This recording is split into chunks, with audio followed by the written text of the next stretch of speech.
എപ്പോഴും ചിത്രങ്ങളോട് മാത്രം നമ്മൾ കണ്ടിട്ടുള്ളത് നേരിട്ട് എക്സ്പീരിയൻസ് ചെയ്യാനുള്ള ഒരു ഇടം കൂടിയാണ് നമ്മൾ ഇന്ന് ഒരുക്കുന്നത് അല്ലേ? എവിടെയാ? Kerala folklore museum. സോ എല്ലാ പ്രിയ പ്രേക്ഷകർക്കും തെക്ക് വടക്കിന്റെ പുതിയൊരു അധ്യായത്തിലേക്ക് സ്വാഗതം.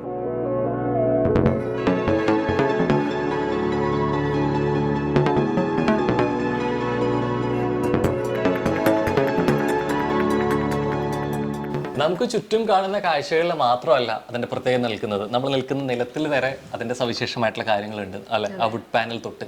പക്ഷെ ഇന്ന് നമ്മൾ ചവിട്ടി കയറുന്നതും അത്തരത്തിലൊരു ചരിത്ര സവിശേഷതയിലേക്കാണ്. എന്താണ്? ഈ പടിക്ക് അങ്ങോട്ടേക്കാണ് ലീൻ ഉള്ളത്. സാധാരണ നമ്മൾ പടി കയറുമ്പോൾ നമുക്ക് ബാക്കിലേക്കാണ് ഒരു ലീൻ ഫീൽ ചെയ്യാറ്. അതെന്ന് വെച്ച് കഴിഞ്ഞാൽ നമ്മൾ വീഴാനുള്ള സാധ്യത കൂടുതലാണ്. പക്ഷെ ഇത് ഫ്രണ്ടിലോട്ട് ലീൻ ചെയ്യണതുകൊണ്ട് തന്നെ നമ്മൾ വീഴാതെ കയറാനായിട്ട് ഇത് ഹെൽപ്പ് ചെയ്യും. ആൻഡ് കേരളത്തിന് മുമ്പ് അതെ, ശരിക്കും കേരളത്തിന് മുമ്പായിട്ട് തന്നെ നമുക്ക് അറിയാനും മറ്റൊരു പ്രത്യേകത കൂടി ഉണ്ട് ഇവിടെ. ഇപ്പോഴും ശരിക്കും ആസ്ട്രോളജി ചാർട്ടാണ് ഇവിടെ കൊടുത്തിരിക്കുന്നത്. ഇതിന്റെ ഒരു രൂപം എന്ന് പറയുന്നത് ശരിക്കും റോളിംഗ് ടൈപ്പ് ആണ്. നമുക്ക് ഇവിടെ കൂടി കുറേ കൂടിയും അതിന്റെ വ്യക്തതയ്ക്ക് വേണ്ടിയിട്ടാണ് ഇത്തരത്തിൽ ഫ്രെയിം ചെയ്ത് വെച്ചിരിക്കുന്നത്. ശരിക്കും തലമുറകൾ കൈമാറി ശരിക്കും വാമൊഴിയായിട്ടാണ് പലപ്പോഴും കൈമാറുക എന്നുള്ളത് നമ്മൾ കേട്ടിട്ടുള്ളത്. അതിൻ്റെ ഒപ്പം തന്നെ അതിന്റെ ഒരു രൂപം കൂടിയുണ്ട്. ഒരു റിട്ടൺ രൂപമാണ് അതിന്റെ ചാർട്ട് പാറ്റേൺ. അതിൽ നമുക്ക് ഇവിടെ കാണാൻ പറ്റും. പക്ഷെ ആക്ച്വലി നമുക്കിത് റീഡബിൾ അല്ല അല്ലെ? ഇത് ശരിക്കും പഠിച്ചിട്ടുള്ളവർക്ക് മാത്രമേ ഭാഷയിലാണ് ഇത് എഴുതിയിരിക്കുന്നത് എന്നാണ് പറയുന്നത്. അതൊപ്പം തന്നെ മറ്റു ചില ഫ്രെയിമുകളിലേക്കും നമ്മുടെ കണ്ടെത്തിക്കുന്നുണ്ട്. അതിൽ ഒന്നാണ് ഈ പറഞ്ഞമാതിരി സഹസ്രദള ശ്രീചക്രം എന്നുള്ളതും. അതിൻ്റെ പോലെ തന്നെ മേലെ മുകളിലായിട്ട് നമുക്ക് കാണാൻ പറ്റും നന്ദികേശന്റെ ബുൾ ഹെഡ് ആയിട്ട് നമുക്ക് കാണാൻ പറ്റും. പക്ഷെ നന്ദികേശ എന്നുള്ളത് മലയാളക്കാരെ മലയാളെ സംബന്ധിച്ചിടത്തോളം കുറേ കൂടി പരിചിതമാവുന്നത് ശരിക്കും ഓച്ചിറയിലാണ്. ശരിക്കും ഓണാഘോഷങ്ങളുടെ ഭാഗമായിട്ട് തുടരെ നടക്കുന്ന ആഘോഷങ്ങളിലെ ഓണം 28-നാണ് ഓച്ചിറയിലെ ഇത്രയും മനോഹരമായിട്ടുള്ള ആഘോഷപൂർവ്വമായിട്ടുള്ള ഒരു ചടങ്ങ് നടക്കുക. അത്തരത്തിലെ ഏറ്റവും പ്രധാന അവിടുത്തെ രൂപമാണ് കാലഭൈരവനായിട്ടും മറ്റു രൂപങ്ങളൊക്കെ ആയിട്ട് നന്ദികേശന്റെ ബലി രൂപത്തിലുള്ള പ്രതിമകളാണ് എത്താറുള്ളത്. അത് അവരുടെ ആഘോഷത്തിന്റെ ഭാഗമായിട്ട് കൂടി നമ്മൾ കണ്ടിട്ടുണ്ട്. അപ്പോൾ ശരിക്കും ഓച്ചിറ എന്നുള്ളത് ശരിക്കും നന്ദികേശന്റെ ഏറ്റവും കൂടി മലയാളക്കരയുടെ ആഘോഷങ്ങളിലെ അനുഷ്ഠാന കലകളിൽ ഏറ്റവും പരിചയപ്പെടുത്തുന്ന ഒന്നായിട്ട് മാറുന്ന കൂടിയാണ്. അതിൻ്റെ തന്നെ പല രൂപങ്ങളിലായിട്ട് നമുക്കിവിടെ ഫ്രെയിം ചെയ്ത് പാൻ ചെയ്ത് വെച്ചിട്ടുണ്ട്. ആ കാഴ്ചകളിലൂടെയാണ് മെല്ലെ നമ്മൾ നേരത്തെ പറഞ്ഞ പോലെ കുറച്ച് എവിടേക്ക് ബാക്ക് എന്നൊരു പ്രശ്നം നമുക്ക് തരുന്ന പോലെ പടി കയറി നമ്മൾ അടുത്ത നിലവറയ്ക്ക് പോകുന്നത്. അപ്പോൾ നമ്മൾ എന്തായാലും മലബാറിന്റെ ഒരു ആർക്കിടെക്ചർ സ്റ്റൈൽ നമ്മൾ കണ്ടു, കുറേയേറെ രൂപങ്ങളും അതിൻ്റെ ഒപ്പം തന്നെ കണ്ടു. ഇനി നമ്മൾ പോകുന്ന എവിടേക്കാ? കൊച്ചിൻ ആർക്കിടെക്ചർ. അതെ, മധ്യ തിരുവിതാംകൂർ ആയിട്ടുള്ള കൊച്ചിയുടെ ഇതാണ്. സോ ഇനി അവിടെ എന്തൊക്കെ കാഴ്ചകളാണ് നമ്മൾ കാത്തിരിക്കുന്നത് നമുക്ക് നോക്കാം.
കുറച്ചും കൂടി കളർഫുൾ ആണല്ലേ?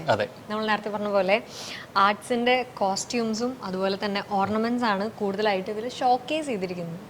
ആൻഡ് ഒപ്പം തന്നെ കുറെ രൂപങ്ങളും ഉണ്ട്. ആൻഡ് ഈ റൂമിന്റെ മറ്റൊരു പ്രത്യേകതയും കൂടെയാണ് ഇതിന്റെ സീലിംഗ്. തീർച്ചയായിട്ടും എനിക്ക് തോന്നുന്നു മധ്യ തിരുവിതാംകൂറിന്റെ രാജ്യമായിട്ടുള്ള കൊച്ചിയുടെ ശരിക്കും ഒരു കൊളോണിയൽ ആർക്കിടെക്ചറൽ സ്റ്റൈലിലാണ് ശരിക്കും ഇത് കൂട്ടുവരുത്തിരിക്കുന്നത്. അത് ഉപയോഗിച്ചിരിക്കുന്നത് ശരിക്കും ടീക്വുഡാണ്. അതിൻ്റെ ആ ഫ്ലവർ ആണെങ്കിലും അതിൻ്റെ ഡിസൈൻ ആണെന്നുണ്ടെങ്കിൽ പോലും. അതിൻ്റെ ഒപ്പം തന്നെ നേരത്തെ നമ്മൾ പറഞ്ഞതുപോലെ കുറേയേറെ തനതായിട്ടുള്ള കലാരൂപങ്ങളുടെയൊക്കെ ജോൾസ് ആണെന്നുണ്ടെങ്കിലും അതിൻ്റെ ഒരു പൂർണ്ണ രൂപത്തിലേക്ക് എത്തുന്നതിൻ്റെ കുറച്ചുകൂടി അട്രാക്റ്റീവ് ആക്കുന്ന ഫസ്റ്റ് ഒരു നമുക്ക് ഷെൽഫിനെ കാണാൻ പറ്റുന്നത് അത്തരത്തിലെ അല്ലെ ജോൽസ് ആണ് കാണാൻ പറ്റുക മോഹിനിയാട്ടത്തിൻ്റെ. ആൻഡ് ഓരോ സെക്ഷനിലും ഓരോ ഡാൻസ് ഫോമിന്റെ കോസ്റ്റ്യൂംസും ഓർണമെന്റ്സ് ആയിട്ട് സെപ്പറേറ്റ് ചെയ്തിട്ടാണ് വെച്ചിരിക്കുന്നത്. ആൻഡ് അതിൻ്റെ എല്ലാം നെയിംസും അവിടെ മെൻഷൻ ചെയ്തിട്ടുണ്ട്. ശരിക്കും കഥകളിയുടെ നാട് എന്ന് പറയുന്നത് ശരിക്കും കൊട്ടാരക്കരയാണ്. കൊട്ടാരക്കരയുടെ വിശേഷങ്ങളിലൂടെയൊക്കെ നമ്മൾ തെക്ക് വടക്കിലൂടെ പോയതാണ്. അപ്പോൾ അത്രത്തോളം ഇറ്റലമായിട്ടുള്ള കൊട്ടാരക്കരയിൽ നിന്ന് ഉത്ഭവിച്ച കേരളത്തിൻ്റെതായിട്ടുള്ള ഏറ്റവും പ്രചാരത്തിലുള്ള സവിശേഷമായിട്ടുള്ള കഥകളിയുടെ തന്നെ അതിൻ്റെ ഒരു വേഷപ്പകർച്ച തന്നെ കൃത്യമായിട്ട് ഇത് ഡിസ്പ്ലേ ചെയ്തിട്ടുണ്ട്. അതുപോലെ തന്നെ അതിനപ്പുറത്തൊരു ഷെൽഫിലായിട്ടാണ് പാവക്കൂത്ത് കൊടുത്തിരിക്കുന്നത്. ഒരുപക്ഷെ കേരളത്തിലെ ഏറ്റവും പ്രാചീനമായിട്ടുള്ളൊരു കലാരൂപം ഏതാണെന്ന് ചോദിച്ചു കഴിഞ്ഞാൽ ആദ്യം വരുന്ന പേരുകളിലൊന്ന് പാവക്കൂത്ത് തന്നെയായിരിക്കും. ഏകദേശം ഒരു 4000 വർഷത്തിലേറെ പഴക്കമുള്ളതാണ് പാവക്കൂത്ത് എന്നുള്ളത്.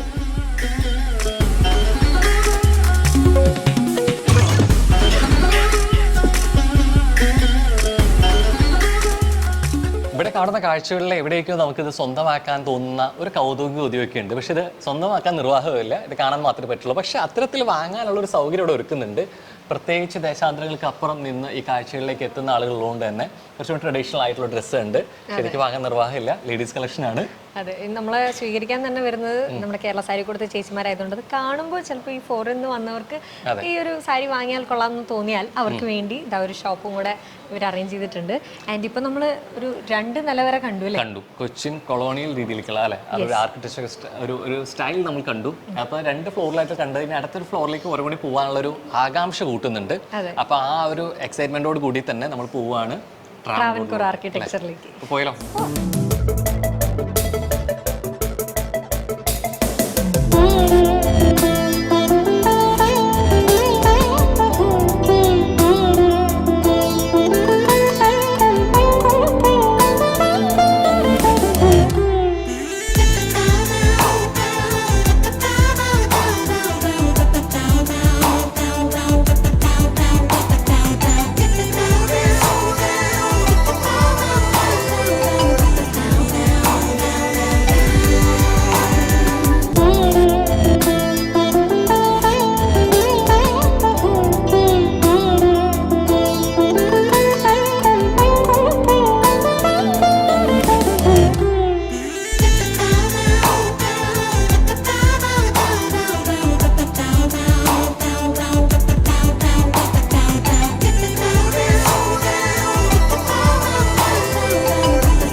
കേരളത്തിൻ്റെ ആർക്കിടെക്ചർ ചരിത്രം എടുത്തു നോക്കി കഴിഞ്ഞാൽ അതിൽ പ്രധാന പങ്കുവഹിച്ചതാണ് ശരിക്കും തിരുവിതാംകൂറിൻ്റെ എന്നുള്ളത്. ആ ശൈലികളാണെന്നുണ്ടെങ്കിലും അല്ല രൂപകൽപ്പനകളൊക്കെ ആണെങ്കിലും അല്ലേ, അത്തരത്തിലൊന്ന് ഇവിടെ 4th ഫ്ലോറിൻ്റെ ഏറ്റവും അട്രാക്റ്റീവ് ആയിട്ടുള്ള ഒരു ഏരിയയിലേക്കാണ് നമ്മൾ വന്നതെന്ന് പറയാൻ പറ്റും. അതിനെ സവിശേഷമാക്കുന്ന ഒന്നാണ് ശരിക്കും ഈ ഒരു സീലിംഗ് എന്നുള്ളത്. ഒരു തിരുവിതാംകൂറിൻ്റെ ഒരു കൂത്തമ്പലത്തെ അവിടെ നിന്ന് അല്ലെ ഇത് കൊണ്ടുവന്നിട്ടാണ് ഇവിടെ ശരിക്കും അസംബിൾ ചെയ്തിട്ടുള്ളത്. കൂത്തമ്പലത്തിൻ്റെ ശരിക്കും ഒരു പ്രവർത്തന രീതിയിൽ അല്ലെ ഒരു സ്ഥാപനം കണ്ട ശരിക്കും നമ്മൾ ചെറുതുരുത്തിയിൽ പോയപ്പോഴായിരുന്നു കലാമണ്ഡലം കണ്ടപ്പോൾ. ആൻഡ് ഇതിനെ കുറച്ചുകൂടി വിപുലമായിട്ടുള്ള രീതിയിൽ ഇതിനെ സവിശേഷമാക്കുന്ന കുറേയേറെ കാര്യങ്ങളുണ്ടെന്നുള്ളതാണ്. അതിൽ ഏറ്റവും അട്രാക്റ്റീവായിട്ടും അത്ഭുതമായിട്ട് തോന്നിയതും ഏകദേശം 63 ടൺ ഭാരമുണ്ട് ഇതിന് എന്നുള്ളത് തന്നെയാണ്. ഇത്രയും ഭാരമുണ്ടെങ്കിൽ കൂടി ഇതിന് പില്ലേഴ്സോ ഒന്നും സപ്പോർട്ട് വെച്ചിട്ടില്ല. ഈ സൈഡിൽ കാണുന്ന ഈ ചുമര് ഭിത്തിയിൽ തന്നെയാണ് ഇതിന്റെ ഫുൾ സ്ട്രെങ്ത് ഡിസ്ട്രിബ്യൂട്ട് ചെയ്തിരിക്കുന്നത്. അതിനൊപ്പം തന്നെ ഇതിൽ നമുക്ക് ക്ലോസിൽ കാണാൻ പറ്റും കുറെ ദേവന്മാരുടെ രൂപങ്ങൾ. ഏകദേശം 333 ദേവന്മാരുടെ രൂപങ്ങളാണ് ഇതിൽ രൂപകൽപ്പന ചെയ്തിരിക്കുന്നത്. അതുപോലെ തന്നെ സൈഡിലായിട്ട് മ്യൂറൽ പെയിൻറ്റ്സ് ചെയ്യാം. അതിന് ഇവിടേക്ക് വേണ്ടിയിട്ടായിട്ട് പ്രത്യേകം ചെയ്തതുകൂടിയാണ്. ഏകദേശം 253ഓളം മ്യൂറൽ പെയിൻറ്റിങ്സും നമുക്ക് ഇതിനൊപ്പം കാണാൻ പറ്റും. അപ്പോൾ എന്തായാലും ഈ കലകളെയും അനുഷ്ഠാന കലകളെയും അതിൻ്റെ ഒപ്പം തന്നെ രൂപങ്ങളെയും ഒക്കെ കണ്ട് വിശേഷങ്ങൾക്കൊപ്പം തന്നെ അതിൻ്റെ ഒരു കൂത്തമ്പലത്തിൻ്റെ പ്രതീതി കൂടി എത്തുന്ന സമയത്താണ് നമുക്കൊരു പൂർണ്ണത കിട്ടിയൊരു ഫീല് തന്നെയാണ് എല്ലാ അർത്ഥത്തിലും. നമുക്കത് മെല്ലെ കണ്ടങ്ങനെ പോവാം അല്ലേ?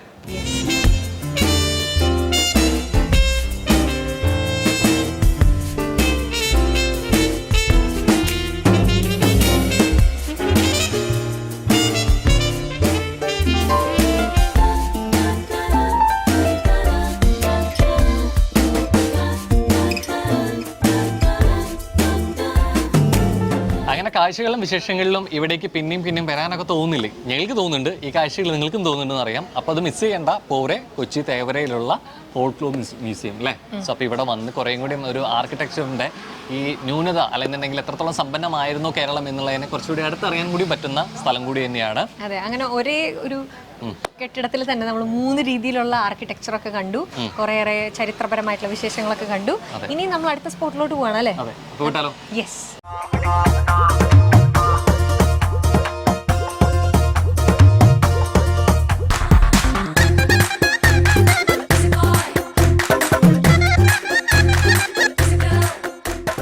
വെൽക്കം ബാക്ക് ടു തെക്ക് വടക്ക്. അങ്ങനെ നമ്മൾ പലപ്പോഴും അഡ്വഞ്ചറിന്റെ പല രീതിയിൽ നമുക്ക് ഇഷ്ടമാണ്. പക്ഷെ പലപ്പോഴും നമ്മൾ കണ്ട അഡ്വഞ്ചർ സ്പോർട്ടുകളൊക്കെ നമുക്ക് ചെയ്യാൻ പറ്റാതെ വരാറുണ്ട് അല്ലേ? ഒന്നില്ലെങ്കിൽ പ്രോപ്പറായിട്ടുള്ള ട്രെയിനിങ് കിട്ടിയാൽ മാത്രം ചെയ്യാൻ പറ്റുന്നുണ്ട്. സോ അത്തരത്തിൽ നമുക്ക് ചെയ്യാൻ അപ്രാപ്യമായതൊക്കെ ചെയ്യാൻ പറ്റുന്നൊരിടം അങ്ങനെ സ്പോർട്ടിലോട്ടാണ് നമ്മൾ എത്തിയത്.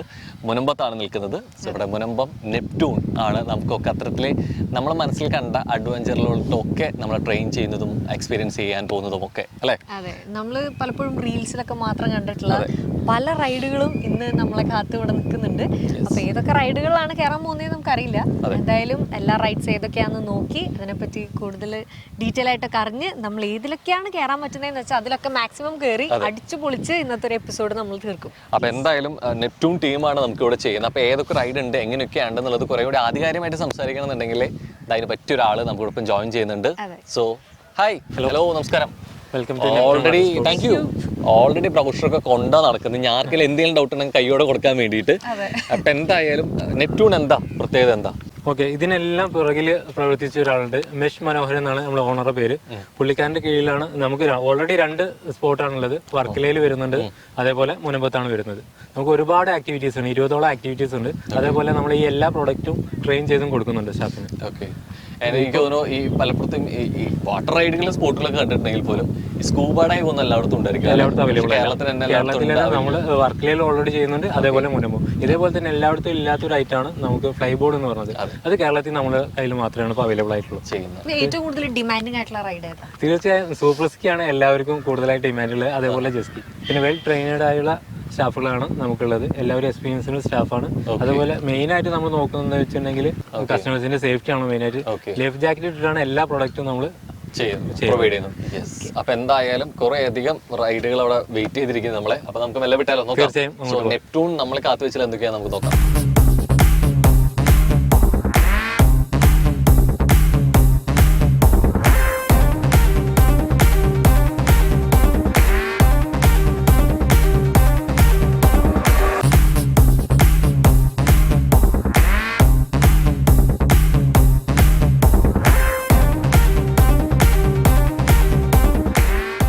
പലതരം വാട്ടർ സ്പോർട്സ് റൈഡുകളാണ് ഇവിടെ ഉള്ളത് അറിയാം. പക്ഷെ എങ്കിൽ പോലും തുടങ്ങി വെക്കുന്നത് ബീച്ചിലൂടെ തന്നെയാണ് ഇതിന്റെ റൈഡ് അല്ലേ? അപ്പോ നമ്മളൊന്ന് കോട്ട് ബൈക്കിൽ ഒന്ന് റൗണ്ട് അടിച്ചിട്ട് വരാം. എന്നിട്ട് പിന്നെ വെള്ളത്തിലേക്ക്. അപ്പൊ എന്തായാലും കര പിന്നെ കടലിലേക്ക്.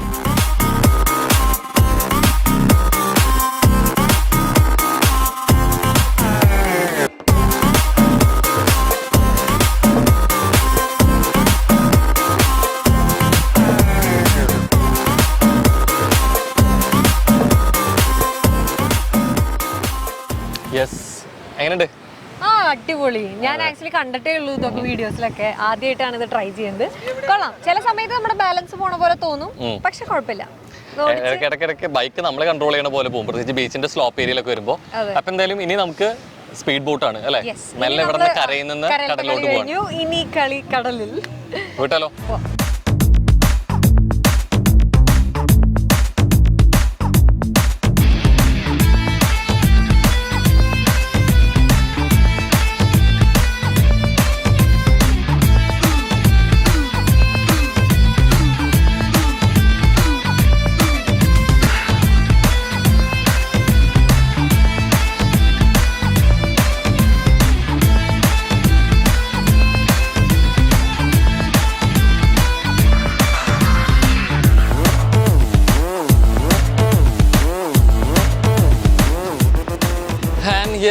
സോ നമ്മൾ ഇതിന് മുമ്പും അല്ലെ ഈ സ്പീഡ് ബോട്ടിൽ പോയിട്ടുണ്ടെങ്കിലും കമ്പാരിറ്റീവ്ലി കടലിന്റെ ഒരു പ്രതലത്തിനേക്കാളും കുറച്ച് ഹൈറ്റ് കൂടുതലായിട്ടാണ് ബോട്ട് നിൽക്കുന്നത്. അപ്പോൾ സ്വാഭാവികമായിട്ട് ആ വേവ്സ് വരുന്ന സമയത്ത് നമ്മൾ കുറച്ചുകൂടി ഹൈറ്റിലേക്ക് അല്ലെ ആ ഡിഫറൻസ് ശരിക്കും ഫീൽ ചെയ്യുന്നുണ്ട്.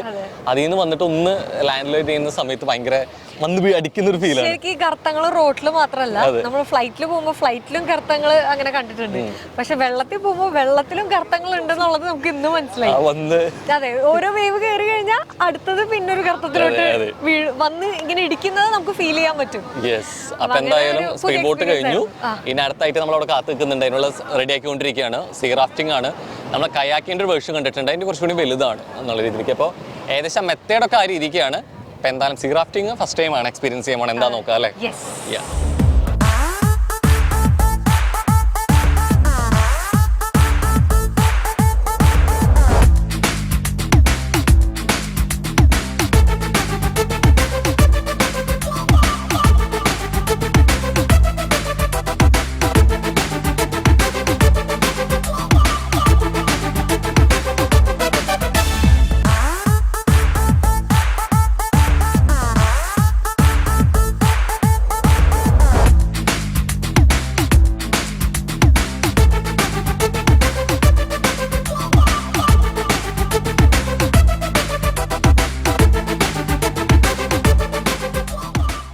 ആൻഡ് ത്രില്ലിംഗ് ആയിട്ടുള്ള കുറേയേറെ അഡ്വഞ്ചർ സ്പോട്ടുകൾ ഇവിടെ ഉണ്ടെങ്കിൽ പോലും കാലാവസ്ഥ പ്രതികൂലമായതുകൊണ്ടും സമയം കുറവുകൊണ്ട് തന്നെ നമുക്കെല്ലാം അല്ലെ എക്സ്പീരിയൻസ് ചെയ്യാൻ പറ്റിയില്ല എന്നുള്ളത് തന്നെയാണ്. എന്നാൽ പോലും എക്സ്പീരിയൻസ് ചെയ്യാൻ വേണ്ടി നമ്മൾ വേറൊരു ദിവസം വീണ്ടും എന്തായാലും തീർച്ചയായിട്ടും വരും എന്നുള്ളതാണ്. കാരണം കുറേ അഡ്വഞ്ചർ ട്രാക്കിലോട്ട് ഇനി പോകാനിരിക്കുന്നേ ഉണ്ടായിരുന്നുള്ളൂ. ഇനിയും ഒരുപാട് ഉണ്ട്, ഇനി ഫുൾ നനയുന്ന റൈഡ്സ് ഒക്കെ ഉണ്ട്. പക്ഷേ നമുക്ക് ഇനിയും അടുത്ത സ്ഥലങ്ങൾ കാണാൻ പോകണ്ടേ? ശരിക്കും മാക്സിമം ഞങ്ങൾ കയറിയ ബനാന റൈഡ് ആക്ച്വലി അതുപോലെ ഫുൾ നനയുന്നതായിരുന്നു. പക്ഷെ നമുക്ക് എന്നുള്ള രീതിയിലേക്ക് അടുത്തൊരു റൈഡിലോട്ട് കയറാന്നുള്ള രീതിയിലേക്ക് അത് നനഞ്ഞില്ല. പക്ഷെ നമുക്ക് വേണ്ടിയിട്ട് നമ്മൾ ഇവിടുത്തെ സ്റ്റാഫ് തന്നെയാണ്, അവർ ജാക്കറ്റ് ഉപയോഗിക്കായിരുന്നു, അവർ എക്സ്പീരിയൻസ്ഡ് ആയതുകൊണ്ടാണ്. പക്ഷെ നമുക്ക് വേണ്ടിയിട്ട് എന്നുള്ള രീതിയിലേക്ക് അല്ലേ റൈഡിന്റെ അതിന് കുറച്ചുകൂടി എക്സ്ട്രീം ലെവലിൽ പോകുന്നതാണ് പറഞ്ഞത്. സ്പീഡ് ബോട്ട് ആണെന്നുണ്ടെങ്കിലും ഒക്കെ ഒരു ഡിഫറെന്റ് ടേസ്റ്റ് ഉണ്ട് അല്ലേ ഓക്കെ എക്സ്പീരിയൻസിന്. അപ്പം എന്ത് തന്നെയായാലും കുറേ അധികം റേറ്റുകളോടെ നിങ്ങൾ കാത്തിരിക്കുന്നുണ്ട്. അപ്പോൾ ഇൻട്രസ്റ്റിംഗ് ആയിട്ടുള്ളത് അപ്പോൾ ഇവിടെ വരിക, ഇതൊക്കെ എക്സ്പീരിയൻസ് ചെയ്യുക എന്ന് പറഞ്ഞുകൊണ്ട് തന്നെ ഇന്നത്തേക്ക് നമുക്ക് പോകാനുള്ള ഒരു സമയമായിട്ടുണ്ട്. ഗ്രിസ് ജാക്കറ്റ് കൂരി തുടങ്ങിയിട്ടുണ്ട്. അപ്പോൾ നമുക്ക് അടുത്ത സ്പോട്ടിൽ കാണാം അല്ലേ?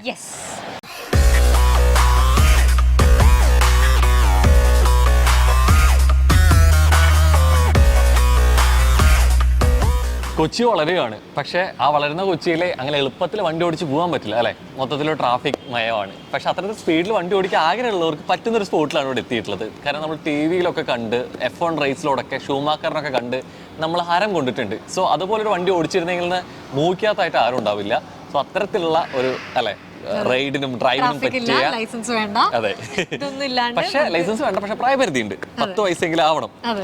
സോ സ്പീഡ് വേ കൊച്ചി ഒരുക്കുന്നത് അത്തരത്തിലൊരു എക്സ്പീരിയൻസ് ആണ് അല്ലേ?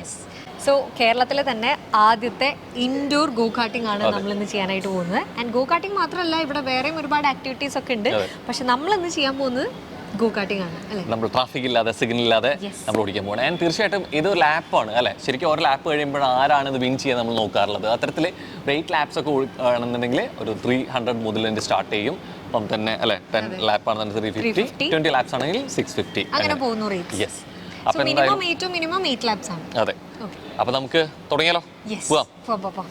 ഫോർമുല 1 കാണുന്ന സമയത്ത് അതിൻ്റെ ഇടയ്ക്ക് വെച്ചിട്ടൊരു ലാപ്പിൽ എത്തുമ്പോൾ ഒരു മെയിൻ്റനൻസിന് വേണ്ടിയിട്ട് വണ്ടി നിർത്തുകയും ഒപ്പം തന്നെ ടീമൊക്കെ വരാമെന്ന് നമ്മൾ സാധാരണ രീതിയിൽ കണ്ടിട്ടുണ്ട്. ആക്ച്വലി ഇവിടെ സ്പീഡ് വേ കൊച്ചിക്ക് വേണ്ടിയിട്ട് നമ്മൾ ഗോ കാർട്ടിംഗ് ചെയ്യുന്ന സമയത്ത് ഇവിടെ കല്ലൻ സ്ട്രോങ് ടീമുണ്ട് നമുക്ക് വേണ്ടി എന്തൊക്കെ കാര്യങ്ങൾ എന്നുള്ളത് കൃത്യമായിട്ട് പറഞ്ഞു തരാൻ വേണ്ടിയിട്ടും നമ്മൾ ഹെൽപ്പ് ചെയ്യാനൊക്കെ വേണ്ടിയിട്ട് ആ ടീമാണ് ഗൈസ്. അതായത് ഹായ്, നമസ്കാരം. ആക്ച്വലി നിങ്ങളിങ്ങനെ കട്ടക്ക് നിൽക്കണം. ഞാൻ തുടക്കത്തിൽ പറഞ്ഞ പോലെ നമ്മൾ ഈ F1 ഒക്കെ കാണുന്ന സമയത്ത് ഒരു ടീം ഓൾറെഡി ഒക്കെ വന്ന് പെട്ടെന്ന് ടയറൊക്കെ മാറ്റി നിൽക്കുന്ന ഒരു ഫീലൊക്കെയാണ് കിട്ടുന്നത്. സോ ആദ്യം ഒന്ന് മൈക്ക് പിടിച്ച് എല്ലാവരും ഒന്ന് പരിചയപ്പെടുത്തിക്കോളൂ. എൻ്റെ പേര് ചോജി. ഞാനിവിടെ 1 വീക്കായി വന്നിട്ട് അപ്പോൾ ഞാനിപ്പോൾ ഫസ്റ്റ് ജോയിൻ ചെയ്തേ ഉള്ളൂ. അപ്പോൾ എന്തായാലും ജൂനിയർ സീനിയേഴ്സിന്റെ പേരൊക്കെ പഠിച്ചോ? ഉണ്ട്, ഒന്ന് പരിചയപ്പെടുത്തി. ഓക്കെ, ഇത് അജയ്. മൈക്ക് ഒന്ന് അടുപ്പിച്ചു വിളിച്ചു. അജയ് ആൻഡ് അൽതാഫിക്ക, ആദർശ് ബ്രോ, പിന്നെ പ്രിനീഷ്. ഇവിടെ സാധാരണ ഇതിൽ വരുമ്പോൾ എല്ലാവരും എക്സ്പീരിയൻസ്ഡ് ആണ് ചെയ്ത്. എന്നാൽ കൂട്ടത്തിൽ വണ്ടി കിട്ടിയ ട്രിപ്പ് ചെയ്ത് അക്രമം കാണിക്കുന്ന ആരെ കൂട്ടത്തില്? പ്രിനീഷാണ്. അവനിപ്പോൾ അതിനോടൊരു ക്രേസ് ഉണ്ട്. ഓക്കെ, നിങ്ങൾ എല്ലാവരും ക്രേസിന്റെ പുറത്ത് വന്നതാണോ അല്ലെങ്കിൽ എങ്ങനെയായിരുന്നു ഇങ്ങോട്ടേക്കുള്ള ക്രൈസിന്റെ പുറത്ത് പറഞ്ഞു കഴിഞ്ഞാൽ എല്ലാവർക്കും താല്പര്യമാണ്. സോ ഇവിടെ വന്നതിന് ശേഷം ഇതിന്റെ ക്രൈസ് ആ ഒരു എക്സ്പീരിയൻസ് കിട്ടി കഴിഞ്ഞതിന് ശേഷം എല്ലാവർക്കും ഭയങ്കര ഇൻട്രസ്റ്റ് ആണ്. ട്രാക്കിൽ നിൽക്കുമ്പോൾ തന്നെ വല്ലാത്ത അതിന്റെ ഒരു എനർജി എല്ലാവരുടെയും മുഖത്ത് കാണാൻ പറ്റും. ശരിക്കും ഇവിടെ വരുന്ന ആൾക്കാർക്കാണെങ്കിൽ ഇപ്പൊ എല്ലാവരും ചെയ്തിട്ടുള്ളവരായിരിക്കണം എന്നില്ല. പക്ഷെ അങ്ങനെ ഒരു പേടി ഉണ്ടാവാറുണ്ടോ? അപ്പൊ എങ്ങനെയാണ് നിങ്ങൾ ആ പേടി മാറ്റി കൊടുക്കുന്നത്? പേടി മെയിനായിട്ട് അവരുടെ ബ്രീഫിങ്ങിൽ തന്നെയാണ്. സോ ഫസ്റ്റ് 2 ലാപ്പ് പതിയെ ഓടിച്ചു കഴിഞ്ഞാൽ അവർക്ക് കൺട്രോൾ കിട്ടാവുന്നതേ ഉള്ളൂ. സോ അധികം പേടിക്കേണ്ട കാര്യങ്ങളൊന്നുമില്ല. സോ സ്റ്റാഫ്സ് എപ്പോഴും സപ്പോർട്ടഡ് ആയിട്ട് കൂടെ തന്നെ കാണും. അപ്പൊ എന്തായാലും ടീമിന് ഒരുമിച്ച് കിട്ടിയതുകൊണ്ട് തന്നെ നമുക്ക് നല്ല രീതിയിലേക്ക് ഇത് റൈഡിന് ഹെൽപ്പ് ചെയ്യാനുള്ള അല്ലെ ഒരു ടീം ആയതുകൊണ്ട് നമുക്ക് എന്തായാലും ഒരു ഗിഫ്റ്റ് കൊടുക്കണ്ടേ? ഗിഫ്റ്റ് കൊടുക്കാം. പക്ഷെ വെറുതെ ഒന്നും തരില്ല. ഒരു ചോദ്യം ചോദിക്കും. അത് സിനിമ റിലേറ്റഡ് ആണ്. Simple question.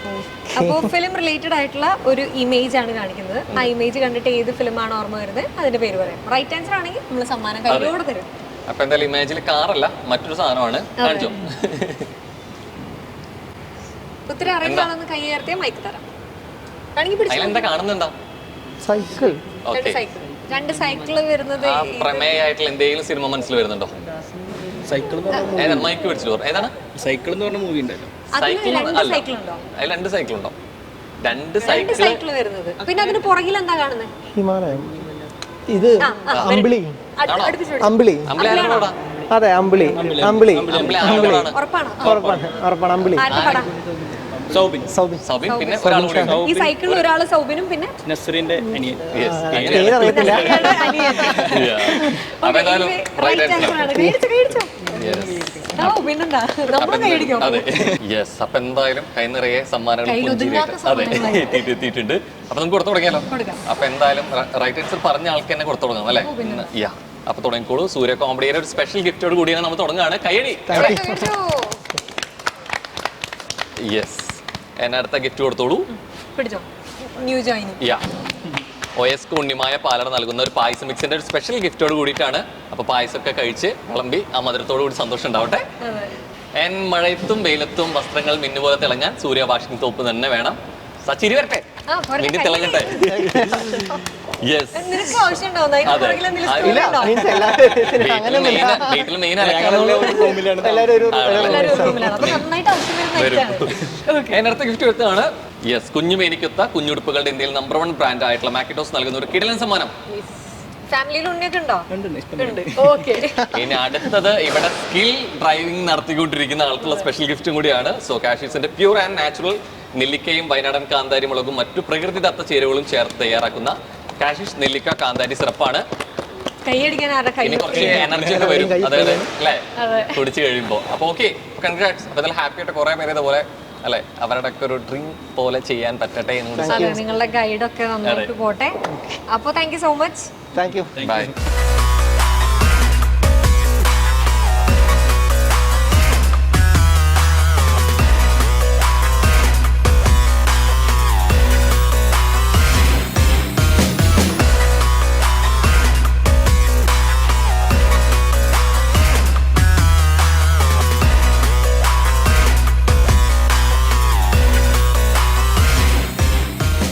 അപ്പൊ എന്തായാലും ഇതാ മെല്ലെ മെല്ലെ ഇവിടുത്തെ കാഴ്ചകളോട് തന്നെ എപ്പിസോഡ് വൈൻഡപ്പ് ചെയ്യാണ്. ഇവിടെ മാത്രമല്ല സ്പീഡ് ബേ കൊച്ചി എന്നുള്ളത് പ്രൊവൈഡ് ചെയ്യുന്നത് മറ്റു 2 കാര്യങ്ങൾ കൂടിയുണ്ട്. ഒന്ന്, ഇവിടെ എന്തായാലും ക്രിക്കറ്റിന്റെ ഒരു നെറ്റ് പ്രാക്ടീസ് ചെയ്യാൻ പറ്റും. അതിൻ്റെ ഒപ്പം തന്നെ ഏറ്റവും ത്രില്ലിംഗ് ആയിട്ടുള്ള ഒരു കാര്യം എന്ന് വെച്ച് കഴിഞ്ഞാൽ എക്സൈറ്റ് ചെയ്യിക്കുന്നത് കേരളത്തിൽ ആദ്യമായിട്ട് അല്ലേ ലേസർ ടാഗ് ഇവിടെ വരാൻ പോകുന്നുണ്ട് എന്നുള്ളതാണ്. അപ്പോൾ നാളെ മുതൽ അവിടെ ലോഞ്ച് ചെയ്യാൻ പോവാണ്. അപ്പോൾ അതിൻ്റെ ഒരു ത്രില്ലിലൊക്കെ തന്നെയാണ്. അപ്പോൾ ഇവിടെ വരുന്ന സമയത്ത് F1 ട്രാക്കിൽ ഇറങ്ങാം, ക്രിക്കറ്റും കളിക്കാം, ഒപ്പം തന്നെ ഗണ്ണം വെക്കാം എന്ന് പറഞ്ഞുകൊണ്ട് തന്നെ ഇന്നത്തെ വിശേഷങ്ങൾ മെല്ലെ മെല്ലെ വൈൻഡപ്പിലേക്ക് നീങ്ങുകയാണ്. അതെ, ഇന്നത്തെ വൈൻഡപ്പും കുറച്ച് സ്പെഷ്യലാണ്. അതെ, സോ ഇനി പുതിയ കാഴ്ചകളൊക്കെ ആയിട്ട് നമ്മൾ വീണ്ടും അടുത്ത എപ്പിസോഡിൽ വരുന്നവരെ this is Chris Lawrence, Rohan Lona signing off. By.